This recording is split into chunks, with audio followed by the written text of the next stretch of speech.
नमस्कार साथियों, मैं अनीता श्रीवास्तव आपका हार्दिक अभिनंदन करती हूँ। श्रीमद् वाल्मीकि रामायण में आज का प्रसंग है नगर निवासिनी स्त्रियों का विलाप करना।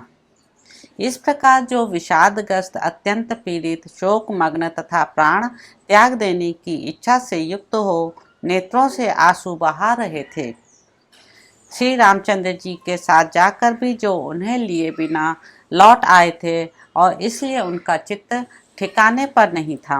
उन नगर निवासियों की ऐसी दशा हो रही थी मानो उनके प्राण निकल गए हों।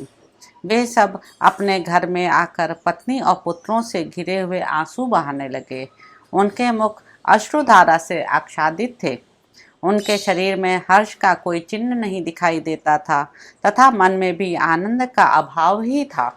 वैश्यों ने अपनी दुकानें नहीं खोली थीं। क्रय विक्रय की वस्तुएं बाजारों में फैलाई जाने पर भी उनकी शोभा नहीं हुई। उस दिन गृहस्थों के घर में चूल्हे नहीं जले, रसोई नहीं बनी। खोई हुई वस्तु मिल जाने पर भी किसी को प्रसन्नता नहीं हुई। विपुल धनराशि प्राप्त हो जाने पर भी किसी ने उनका अभिनंदन नहीं किया। जिसने प्रथम बार पुत्र को जन्म दिया था वह माता भी आनंदित नहीं हुई।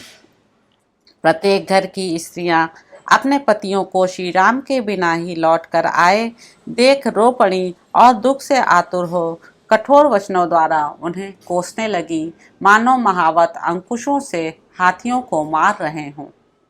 वे बोली, जो लोग श्री राम को नहीं देखते उन्हें घर द्वार, स्त्री पुरुष, धन दौलत और सुख भोगों से क्या प्रयोजन है। संसार में एकमात्र लक्ष्मण ही सत्पुरुष हैं जो सीता के साथ श्री राम की सेवा करने के लिए उनके पीछे पीछे वन में जा रहे हैं। उन नदियों, कमल मंडित बावड़ियों तथा सरोवरों ने अवश्य ही बहुत पुण्य किया होगा जिनके पवित्र जल में स्नान करके श्री रामचंद्र जी आगे जाएंगे। जिनमें रमणीय वृक्षावलियाँ शोभा पाती हैं, वे सुंदर वन श्रेणियाँ, बड़े कछार वाली नदियाँ और शिखरों से संपन्न पर्वत श्री राम की शोभा बढ़ाएंगे। श्री राम जिस वन अथवा पर्वत पर जाएंगे वहां उन्हें अपने प्रिय अतिथि की भांति आया हुआ देख वे वन और पर्वत उनकी पूजा किए बिना नहीं रह सकेंगे। विचित्र फूलों के मुकुट पहने और बहुत सी मंजरियां धारण किए भ्रमरों से सुशोभित वृक्ष वन में श्री रामचंद्र जी को अपनी शोभा दिखाएंगे। वहां के पर्वत अपने यहाँ पधारे हुए श्री राम को अत्यंत आदर के कारण असमय में भी उत्तम उत्तम फूल और फल दिखाएंगे। वे पर्वत बारंबार नाना प्रकार के विचित्र झरने दिखाते हुए श्री राम के लिए निर्मल जल के स्रोत बहाएंगे। पर्वत शिखरों पर लहलहाते हुए वृक्ष श्री रघुनाथ जी का मनोरंजन करेंगे। जहाँ श्री राम हैं वहाँ न तो कोई भय है और न किसी के द्वारा पराभव ही हो सकता है, क्योंकि दशरथ नंदन महाबाहु श्री राम बड़े शूरवीर हैं। अतः जब तक वे हम लोगों से बहुत दूर नहीं निकल जाते, इसके पहले ही हमें उनके पास पहुंचकर पीछे लग जाना चाहिए। उनके जैसे महात्मा एवं स्वामी के चरणों की छाया ही हमारे लिए परम सुखद है।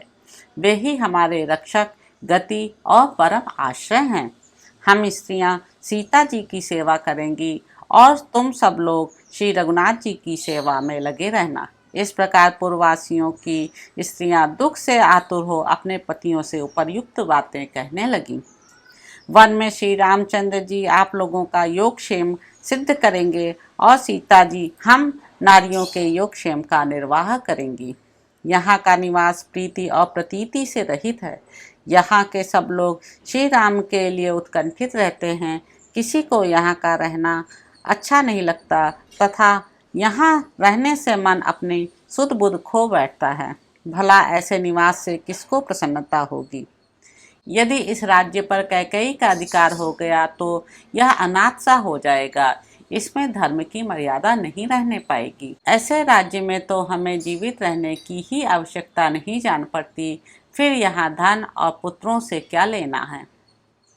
जिसने राज्य वैभव के लिए अपने पुत्र और पति को त्याग दिया, वह कुल कलंकनी कैकेयी दूसरे किसका त्याग नहीं करेगी। हम अपने पुत्रों की शपथ खाकर कहती हैं कि जब तक कैकेयी जीवित रहेगी तब तक हम जीते जी भी कभी उसके राज्य में नहीं रह सकेंगे, भले ही यहाँ हमारा पालन पोषण होता रहे। जिस निर्दय स्वभाव वाली नारी ने महाराज के पुत्र को राज्य से बाहर निकलवा दिया है, उस अधर्म परायणा दुराचारणी कैकेयी के अधिकार में रहकर कौन सुखपूर्वक जीवन व्यतीत कर सकता है। कैकेयी के कारण यह सारा राज्य अनाथ एवं यज्ञ रहित होकर उपद्रव का केंद्र बन गया है, अतः एक दिन सबका विनाश हो जाएगा। श्री रामचंद्र जी के वनवासी हो जाने पर महाराज दशरथ जीवित नहीं रहेंगे। साथ ही यह भी स्पष्ट है कि राजा दशरथ की मृत्यु के पश्चात इस राज्य का लोप हो जाएगा। इसलिए अब तुम लोग यह समझ लो कि अब हमारे पुण्य समाप्त हो गए, यहाँ रहकर हमें अत्यंत दुख ही भोगना पड़ेगा।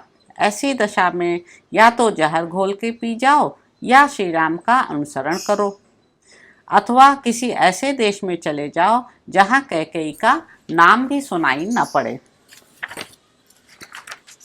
झूठे वर की कल्पना करके पत्नी और लक्ष्मण के साथ श्री राम को देश निकाला दे दिया गया और हमें भरत के साथ बांध दिया गया। अब हमारी दशा कसाई के घर बंधे हुए पशुओं के समान हो गई है। लक्ष्मण के ज्येष्ठ भ्राता श्री राम का मुख पूर्ण चंद्रमा के समान मनोहर है।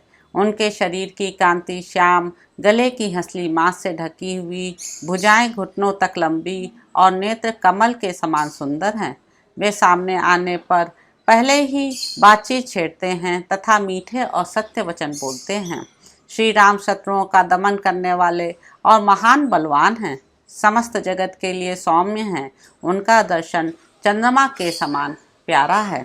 निश्चय ही मतवाले गजराज के समान पराक्रमी पुरुष सिंह महारथी श्री राम भूतल पर विचरते हुए वनस्थलियों की शोभा बढ़ाएंगे। नगर में नागरिकों की स्त्रियां इस प्रकार विलाप करती हुई दुख से संतप्त हो इस तरह जोर जोर से रोने लगी मानो उन पर मृत्यु का भय आ गया हो। अपने अपने घरों में श्री राम के लिए स्त्रियां इस प्रकार दिन भर विलाप करती रहीं। धीरे धीरे सूर्यदेव अस्ताचल को चले गए और रात हो गई। उस समय किसी के घर में अग्निहोत्र के लिए भी आग नहीं जली, स्वाध्याय और कथा वार्ता भी नहीं हुई। सारी अयोध्यापुरी अंधकार से पुती हुई सी प्रतीत होती थी।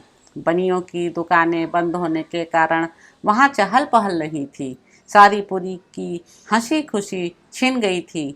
श्री राम रूपी आशय से रहित अयोध्या नगरी जिसके तारे छिप गए हों, उस आकाश के समान श्रीहीन जान पड़ती थी।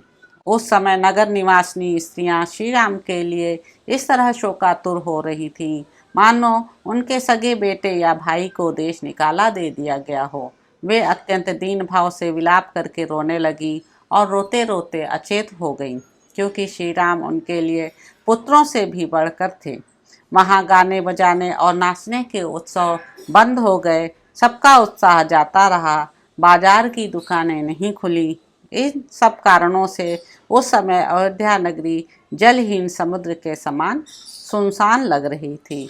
तो इस प्रकार साथियों, अयोध्या कांड में निहित 48वां सर्ग यहाँ पर समाप्त होता है। आशा है आपको यह प्रसंग अच्छा लगा होगा। आप मेरे YouTube चैनल संवाद विद अनीता को लाइक करें, शेयर करें, सब्सक्राइब करें। धन्यवाद साथियों।